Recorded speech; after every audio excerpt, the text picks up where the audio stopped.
My name is Constance. I set up Accents in Art 16 years ago after graduating from university, having done a 4-year degree program in sculpture. There were no job opportunities in the creative industry back then, 16 years ago. So you can imagine doing a degree in art, who's going to hire you? During my time in university, our lecturers embarked on a lot of industrial strikes, and we found ourselves at home for very long periods at a time. Within this period, I found myself working in a carpentry workshop an aunt of mine owned, working with 60 to 70 artisans. And this experience really opened my eyes to work with artisans in such an informal setting. I loved using my hands. And you know, this experience of being able to use my hands in such a practical manner, in which we were not exposed in school, really, really excited me. And so, Accents in Arts was born out of a love for craftsmanship and the need to translate a university education in art into a sustainable livelihood.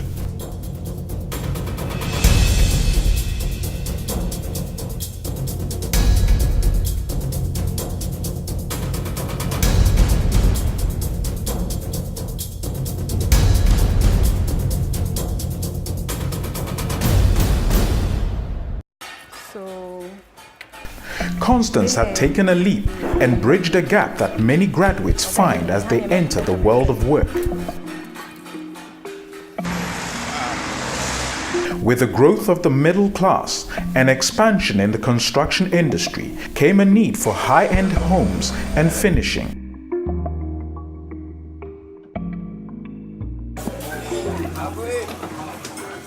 Local artisans lacked the exposure and training to deliver at this level.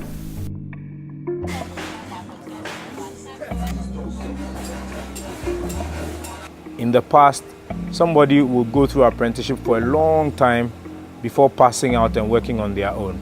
But now it's not like that. People undergo training for a short time and then they think they are okay, they can work. Oh, I can tile. Oh, I can weld. Oh, I can fix a door. But they are unable to finish the things the way it's supposed to be. Some of them too are not exposed. Some of them, if you tell them what to do and you tell them what you want, they might be able to do it, but they just don't know. Accents in Arts found itself at the center of this growing demand, and it thrived. But this only happened because of substantial investment in training its workers. Training was something that I had to do from day one.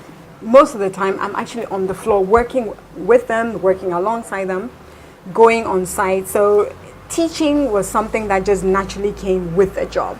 The artisans have had some training, some form of education there that has made them understand how to work to achieve a certain level of quality. They are still Ghanaian workers, but they are able to understand how to weld, how to grind to a certain smoothness, how to fill, how to finish, how to get the angles right and everything. So when you go onto the staircase, you don't find some of the members going at a different angle to the stair angle. They've been able to understand it. That's difficult for most of our local uneducated people, but I'm sure they are giving them some form of education there, and that's making them stand out. We work closely with the universities and the polytechnics in which they send students here for industry experience. Interesting, when we were in school, we didn't have industry experience, but fast forward, these institutions realized that there was such a big gap in the school curriculum that they've added a 10-week mandatory industry experience, which means that they have to go out into industry and work alongside us. But they come in here, and you'll be surprised, some of them have never even held a grinding machine or have never even seen a level. I had a 3-month program attachment at Accents in Arts in Accra. I had the experience of welding, carpentry and fine finishing of metal products and then woodworks as well. I also got to learn about entrepreneurship skills and then how to utilize your inner abilities to inspire other people. I was exposed to other machines.